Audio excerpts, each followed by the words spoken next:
আমি ঝর্ণার কিচেন। আজকে একটা রেসিপি করে দেখাবো। আজকে বানাবো ধোসা, আলু সুজি দিয়ে ধোসা বানাবো। কিভাবে বানাই দেখতে থাকুন। আর আগে ধোসা বানিয়েছি অন্যরকম, আজকে ধোসাটা অন্যরকম হবে। চলুন দেখা, শুরু থেকে শেষ পর্যন্ত ভিডিওটা দেখতে থাকুন। এখানে নিয়েছি দুটো আলু নিয়ে নিয়েছি, বড় সাইজে, এরকম কেটে রেখে দিয়েছি, জল দিয়ে রেখে দিয়েছি। এখানে নিয়েছি সুজি 1 কাপ। প্রথমে এখানে নিয়েছি চাটনির জন্য আদা, ছোলা ভাজা, বাদাম ভাজা, কাঁচা লঙ্কা, নারকেল। আর এখানে সুজির সাথে দেবো টক দই, 150 মতো টক দই আছে, টক দই দেবো। আর এখানে ধনে পাতা আছে, কাঁচা লঙ্কা আছে, কারি পাতা আছে। প্রথমে আলুটাকে নিয়ে নেবো। প্রথমে আলুটাকে আমি মিক্সি জারেতে বেটে নেবো। এটা একটু বেটে নেবো। এটা আলুটাকে বেটে নিয়েছি, এরকমভাবে মিহিমভাবে করতে হবে, ভালোভাবে বেটে নিয়েছি। এরকম জল দিইনি, জল ছাড়া বেটেছি। এবারে দেবো টক দইটা দিয়ে দেবো, 150 মতো টক দই আছে। এখানে এবারে সুজিটাকে দিয়ে দেবো, 1 কাপ সুজি। অল্প জল দেবো, দিয়ে এটাকে বেটে নেবো। 1 কাপ সুজি দিয়েছি, 1 কাপ জল দেবো। এটাকে ভালো করে এবারে মিক্সিতে আবার বেটে নেবো। এটাকে বেটে নিয়েছি, এবারে এই বাটিতে ঢেলে নেবো।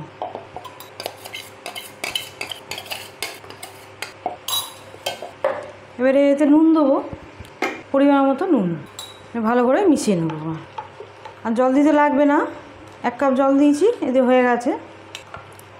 এবারে এটা পাশে যে রাখছি চাপা দিয়ে, আর এগুলি সব বেটে নেবো। নারকেল, বাদাম সব কিছু দিয়ে একদম বেটে নেবো। বড় লঙ্কা দিয়েছি একটা, আদাও দিয়েছি। এতে একটু নুন দেবো, পরিমাণ মতো নুন দেবো। এতে একটু জল দেবো, কিছু ধনে পাতা নিয়েছি, ধনে পাতাটাকে দেবো, আর একটু দেবো। এটাকে ভালো করে একটু পেস্ট বানিয়ে নেবো। এখানে এবারে কড়া বসিয়েছি, কড়াই সরষে তেল দেবো। আর চাটনিটা বাটা হয়ে গেছে আমার, একটু বেশি করে দেবো। আলুটাও করবো, পরিমাণ মতো দিলাম তেল, দিয়ে দেবো শুকনো লঙ্কা একটা, দেবো সরষে 2 চামচ মতো সরষে। এটা একটু ভেজে নেবো।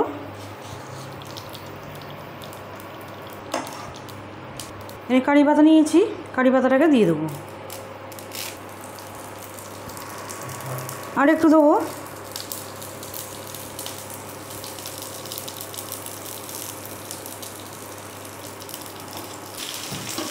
এখানে আলুটা গাজর সেদ্ধ করে নিয়েছি,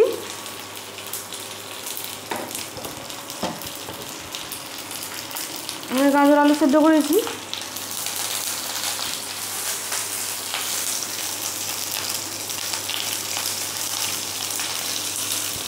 এরকম একটু ভাজা হোক, আমি চাটনিটা ঢেলে নেবো।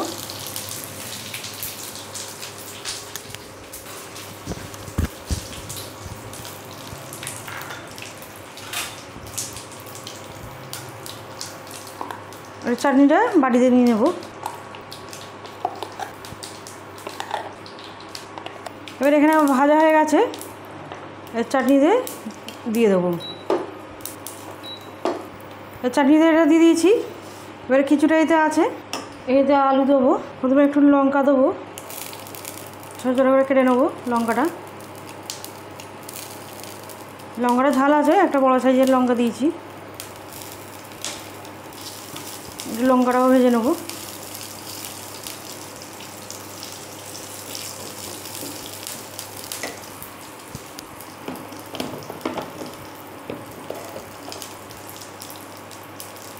অল্প অল্প করে হলুদ দেবো,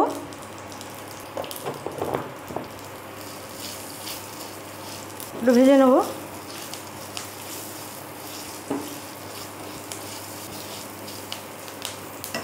এটা এবারে ভাজা হয়ে গেছে।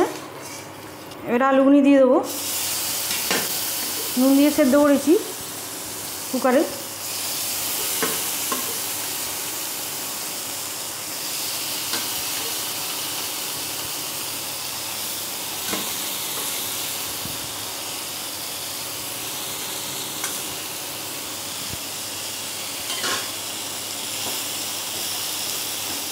ভালো করে এগুলি ভেজে নেবো।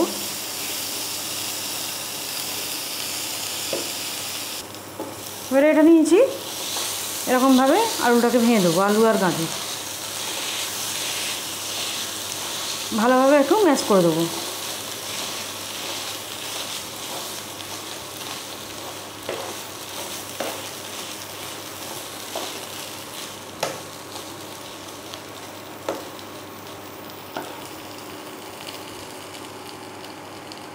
একটু ধনে পাতা নিয়েছি, ধনে পাতাটাকে এতে দিয়ে দেবো একটু কুচিয়ে, ছোটো ছোটো করে কুচিয়ে দিয়ে দেবো।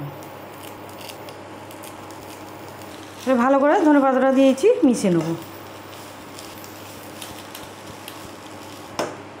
নুনটা একটু দেখে নেবো, নুন দিয়ে সেদ্ধ করেছি, একটু কম হয়েছে, অল্প দিয়ে দেবো। ভালো করে মিশিয়ে নেবো। এবারে হয়ে গেছে, নামিয়ে নেবো। আলুটা রেডি হয়ে গেল, চাটনিও রেডি হয়ে গেল। এই ধোসার জন্য এই তাওয়া বসাবো, অল্প সাদা তেল দেবো, সামান্য 2-3 ফোঁটা দিয়েছি। আর নিচের দিকে তেল দেবো, তাওয়াটার তেল দেবো না, এই একবারই দিয়েছি। একটু ভালো করে চারিদিক করে দেবো। একটু টিস্যু পেপার নিয়েছি, টিস্যু পেপার দিয়ে একটু মুছে দেবো। ভালো করে নেড়ে নেবো এটাকে। এবারে তাওয়া গরম হয়ে গেছে, দিয়ে দেবো।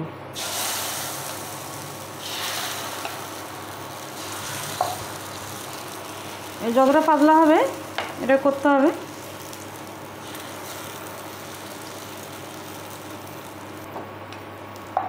এখানে একটু সাদা তেল দেবো উপরে অল্প করে।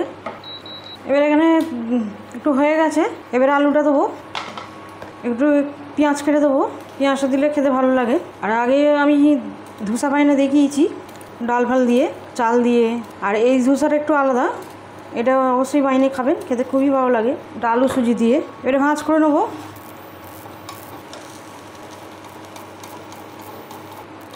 এবার আমার এটা হয়ে গেছে, নামিয়ে নেবো।